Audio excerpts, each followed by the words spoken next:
Prayer warriors ministry. இன்றைய வாக்குத்தத்தம் எபேசியர் அதிகாரம் 5 இறைவார்த்தை 11.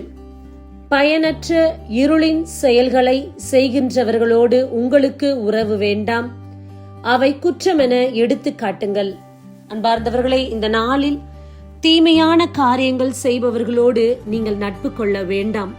அது உங்களுக்கும் தீமையானதை விளைவிக்க நேரிடும்.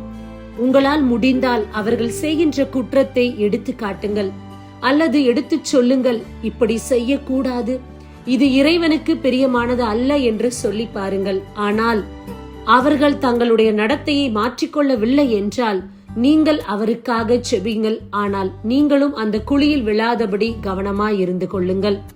அவர்கள் இருளில் செய்கின்ற காரியத்தை எவராலும் வெளிச்சத்தில் சொல்லக்கூட முடியாது.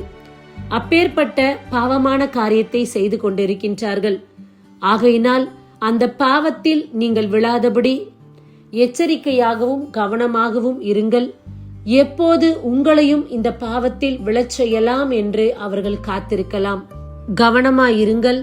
இறைவனை மட்டும் நம்பி தொடர்ந்து பயணிப்போம். ஆமேன். God bless you.